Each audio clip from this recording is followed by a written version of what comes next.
Hello बच्चों, मैं हूं अबीहा इंतखाब। आपके अपने यूट्यूब चैनल ज्ञान स्थली क्लासेस में आपका स्वागत है।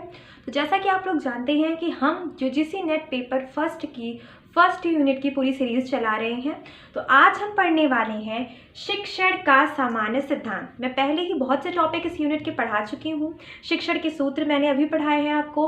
आज मैं पढ़ा रही हूँ आपको शिक्षण का जो सामान्य सिद्धांत है और मनोवैज्ञानिक सिद्धांत। ये दोनों सिद्धांत मैं आज एक वीडियो में कंप्लीट करूँगी।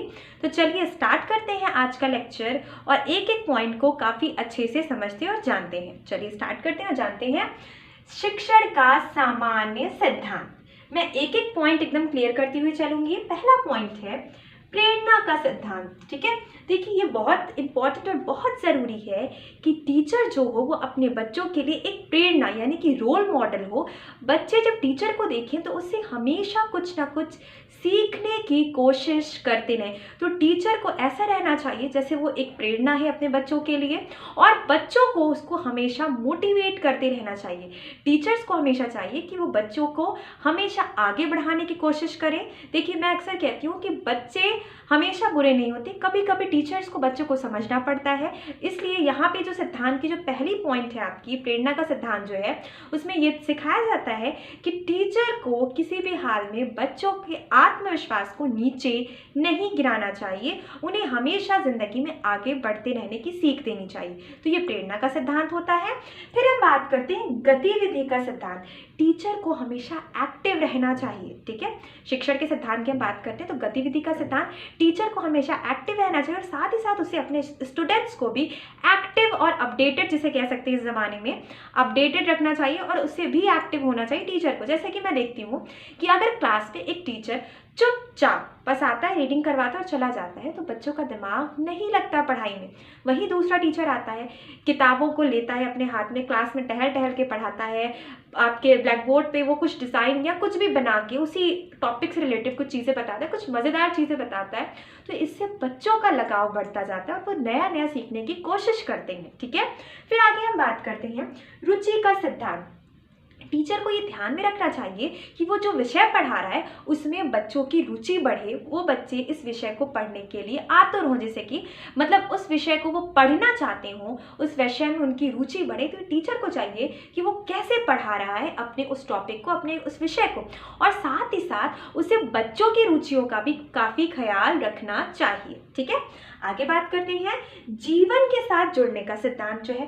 देखिए टीचर को क्या होना चाहिए ना, जीवन के साथ काफ़ी जुड़ा हुआ होना चाहिए, यानी अच्छा क्या है बुरा क्या है, अपनी ज़िंदगी से वो जो भी अनुभव करता है वो अनुभव उसे अपने बच्चों के सामने रखना चाहिए, ताकि उसके जो शिष्य हैं, उसके जो स्टूडेंट्स हैं, वो उन चीज़ों को काफ़ी आसानी से सीखें। और अगर उनके सामने उनकी ज़िंदगी में भी अगर ऐसे हालात होते हैं तो वो अपने टीचर से जो एक्सपीरियंस लेके आए हैं उनके लिए वहाँ पे वो काम कर जाए। ठीक है, तो टीचर को जीवन से काफ़ी ज़्यादा जुड़ा होना चाहिए। ठीक, चलिए आगे बात करते हैं निश्चित उद्देश्य का सिद्धांत। देखिए वो जो भी टॉपिक पढ़ा रहा है उसका एक निश्चित उद्देश्य होना चाहिए। अगर वो मान लीजिए इतिहास पढ़ा रहा है, भूगोल पढ़ा रहा है, साइंस पढ़ा रहा है, तो वो अपने बच्चों को ये सोचे कि वो अपने स्टूडेंट्स को, हर एक स्टूडेंट को, मैं ये नहीं कहती कि जो आगे बैठा है बच्चा बस वही पढ़ने में अच्छा होता है, लास्ट बेंचर भी बहुत अच्छे होते हैं। ऐसे बहुत से नाम हैं जिन्होंने बैक बेंच पे बैठ के आज दुनिया को वो हिला रहे हैं। ठीक है, तो अगर आप टीचर है, वो फर्स्ट बेंच पे जो बैठा है या बैक बेंच पे जो बैठा है उससे कोई मतलब नहीं है उसको।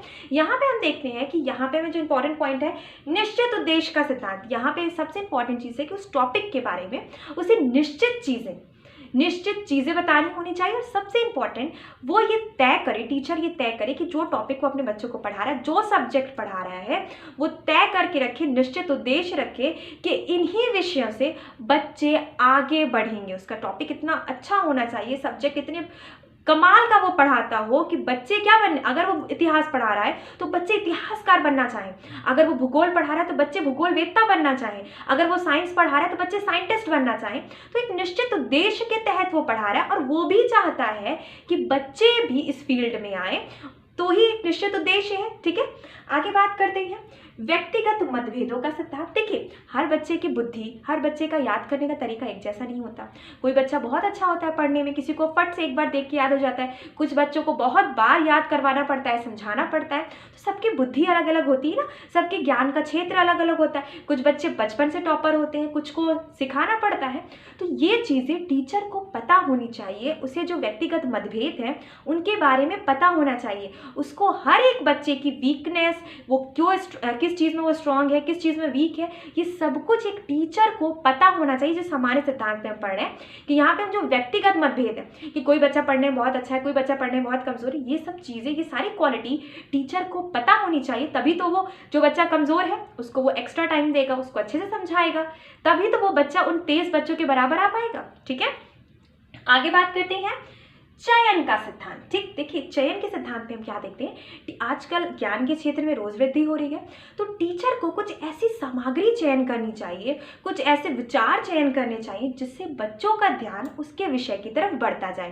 ठीक, अगर टीचर हम देखते हैं कि कुछ काफ़ी अच्छी अच्छी पिक्चर्स लेके आता है, वो अगर हमें ग्लोब के बारे में पढ़ाता है और सामने वो एक ग्लोब रख के अगर हमें पढ़ाता है तो हमें काफ़ी ज़्यादा अट्रैक्टिव क्लास लगती है, हम उससे जुड़ना चाहते हैं, उस टॉपिक को पढ़ना चाहते हैं। अगर वो काफ़ी अच्छे से हमें क्लियर करके समझाता है, आसान भाषा में समझाता है, तो हमें चीज़ें ज़्यादा आसान लगती हैं। इसी को कहते हैं चयन का सिद्धांत, कि टीचर कैसे चयन करता है वस्तु, जो आपकी विषय वस्तु की सामग्री, उनका कैसे चयन करता है वो अपने बच्चों को पढ़ाने के लिए। ठीक है, फिर आगे के पॉइंट हम देखते हैं योजना का सिद्धांत, यानी क्या स्ट्रैटेजी है उसकी, वो कैसे पढ़ा रहा है, कैसे सिलेबस अलग कर रहा है, कैसे इकाइयाँ बांट रहा है, कैसे यूनिट्स लेके चल रहा है, पहले वो कौन सा लेसन लेके चलेगा, वो पीछे से पढ़ा रहा है बुक के या आगे किसे पढ़ा रहा है, ये सब कुछ उसको पता होना चाहिए। ठीक है, फिर आगे बात करते हैं विभाजन का सिद्धांत। यहाँ पे हम क्या देखते हैं कि वो एक एक तत्वों को, जैसे मैंने शिक्षण के सूत्र में जो पढ़ाया था, एक एक तत्वों को काफ़ी अच्छे से अलग करके पढ़ाता हो। ठीक है, जैसे अगर मैं बात करूँ, टीचर फ्रांस की क्रांति पढ़ा रहा है,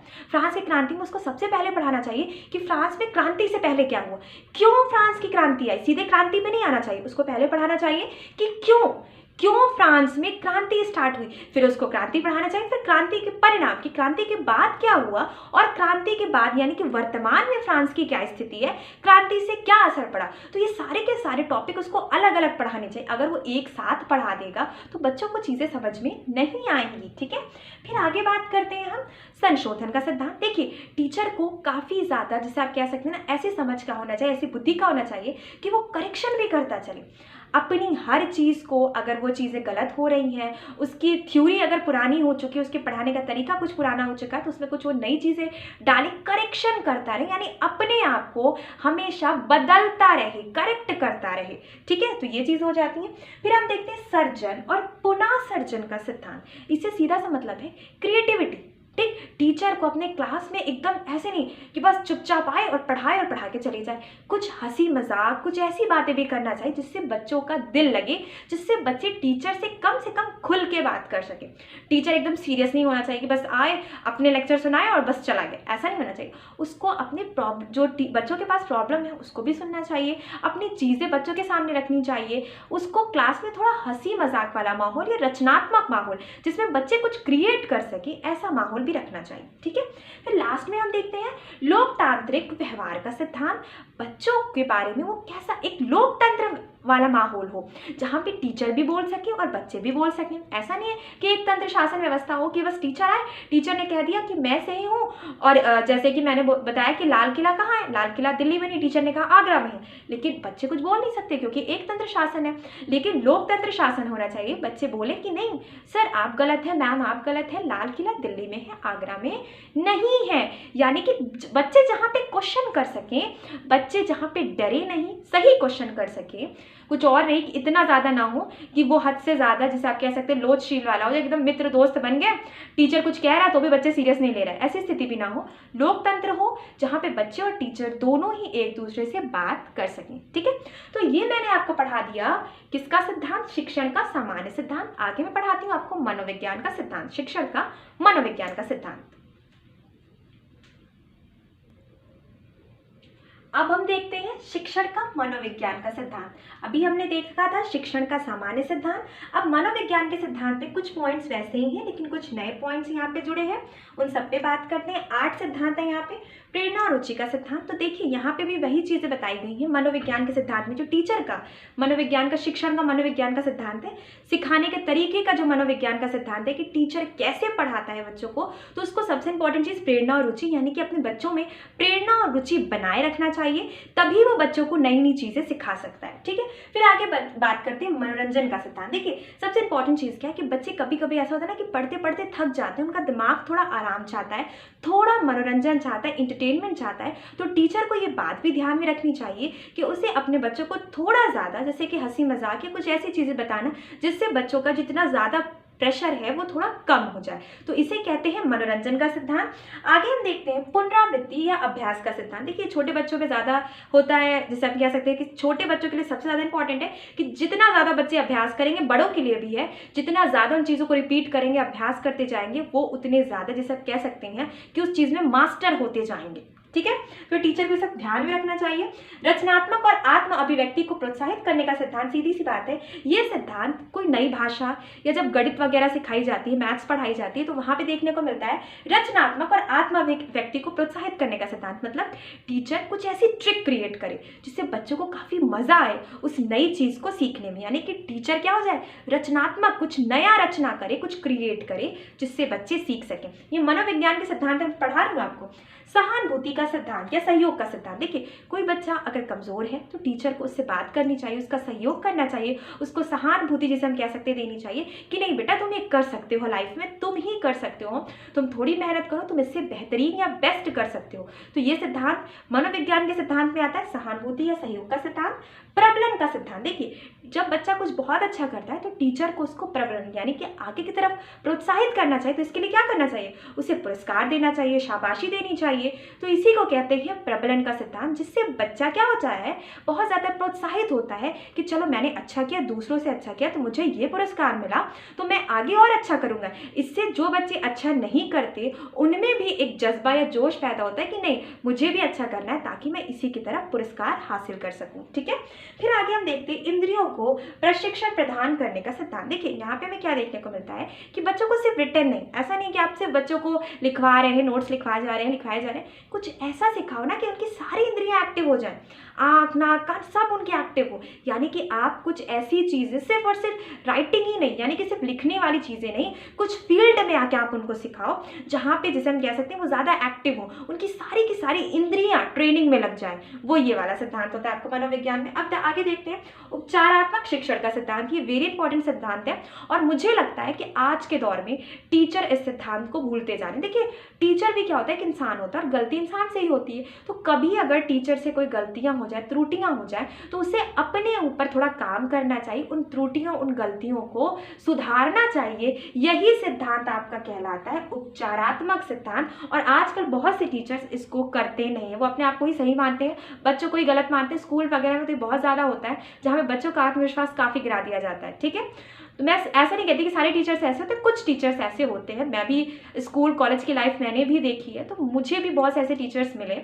मैं तो थोड़ी पढ़ने में ठीक ठाक थी, तो किसी ने मुझसे ऐसे बात नहीं की, लेकिन मेरे क्लास में ऐसे बहुत से बच्चे होते थे जो थोड़ा पढ़ने में कमज़ोर होते थे और टीचर उनको काफ़ी ज़्यादा सुनाते थे, उनका आत्मविश्वास और ज़्यादा गिरा देते थे। तो यही नहीं होना चाहिए। आप एक टीचर हैं, एक राष्ट्र के निर्माता हैं, आपके ऊपर पूरा भविष्य है इस देश का।